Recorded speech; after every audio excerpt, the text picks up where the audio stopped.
Hello friends, welcome to my channel. ఈరోజు chicken pakodi చాలా చాలా టేస్టీగా ఉంటుంది. పైన క్రిస్పీగా, లోపల సాఫ్ట్గా చాలా చాలా బాగుంటుంది. ఇది ఎలా చేయాలో ఇప్పుడు చెప్తాను. మనం చికెన్ తెచ్చుకున్నాక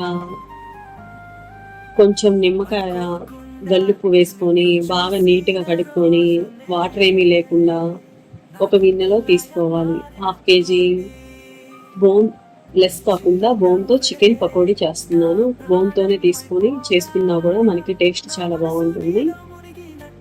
ఇలా క్లీన్ చేసేసుకున్న చికెన్ ఒక 1/2 kg, అల్లం వెల్లుల్లి పేస్ట్ 1 టీ స్పూన్, ధనియాల పొడి 1 teaspoon, garam masala 1 teaspoon, కారం 2 టేబుల్ స్పూన్లు, 10 జీడిపప్పులు, కరివేపాకు, కట్ చేసేసుకున్న పచ్చిమిర్చి, బియ్యం పిండి 1 కప్, శనగపిండి 1 కప్. మీరు బియ్యం పిండి స్థానంలో మైదా పిండి కూడా యాడ్ చేసేసుకోవచ్చు. బియ్యం పిండి వేసుకున్నా కూడా టేస్ట్ బాగుంటుంది. పసుపు కొంచెం, టేస్ట్కి సరిపడా సాల్ట్, కట్ చేసుకున్న పచ్చిమిర్చి, ఒక 1/2 లెమన్ పిండుకోవాలి. మనం నిమ్మకాయని డైరెక్ట్గా పిండుకున్నామంటే ఇత్తనాలు పడి చేదు వస్తుంది, అందుకని ఇలా పిండుకోవాలి.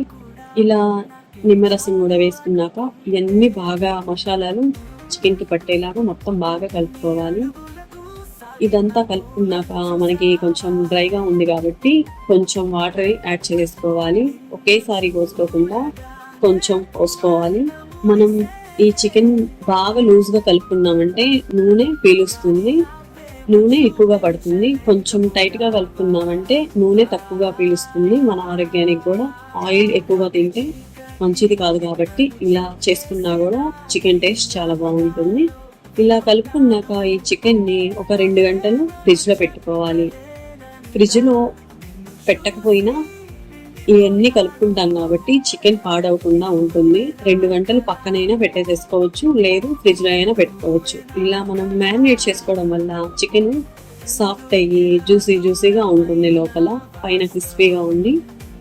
ఇప్పుడు డీప్ ఫ్రైకి సరిపడా ఆయిల్ తీసేసుకొని ఆయిల్ వేడెక్కాక ఫ్లేమ్ని సిమ్లో పెట్టేసుకొని ఇప్పుడు ఈ చికెన్ పకోడీని ఇలా స్లోగా వేసుకోవాలి. ఇలా వేసుకున్నాక ఫ్లేమ్ని మీడియం ఫ్లేమ్లో పెట్టేసేసుకొని ఫ్రై చేసేసుకోవాలి. హై ఫ్లేమ్లో పెట్టి వేపకూడదు, మీడియం ఫ్లేమ్లోనే పెట్టుకొని ఈ చికెన్ పకోడీని వేపుకోవాలి. ఒక 5 నిమిషాలు వదిలేసాక ఇవి కాలాక గంటతో తిప్పుకోవాలి. ఇలా తిప్పుకొని ఇవి ఫ్రై అయ్యాక ఇప్పుడు వీటిని టిష్యూ పేపర్ ప్లేట్లో తీసేసుకుంటే ఏదైనా ఎక్స్ట్రా ఆయిల్ ఉన్నా కూడా పీల్చేసుకుంటుంది. ఇలా మిగతా చికెన్ కూడా వేసేసుకొని ఫ్రై చేసేసి రెడీగా పెట్టుకోవాలి. ఇలా చేసామంటే అసలు బయట చికెన్ పకోడీ జోలికే వెళ్ళరు. మనం ఇంట్లో మనం చేసుకున్న మసాలాలతో చాలా చాలా టేస్టీగా ఇలా సింపుల్గా చికెన్ పకోడీ మీరు కూడా ఒకసారి ట్రై చేయండి, తప్పకుండా మీకు నచ్చుతుంది. ఆయిల్ తక్కువగా పీల్చి పైన క్రిస్పీగా ఉండి లోపల సాఫ్ట్గా ఉండి చాలా చాలా బాగుంటుంది. టేస్ట్ ఆరోగ్యానికి ఆరోగ్యం. ఇలా చాలా సింపుల్గా ఉండే చికెన్ పకోడీ ఒకసారి చేసి పెట్టామంటే మళ్ళీ మళ్ళీ చేసుకొని తింటారు, అంత బాగుంటుంది. ఐ హోప్ నా వీడియో కనుక మీకు నచ్చినట్లయితే please like, share and subscribe. Thank you.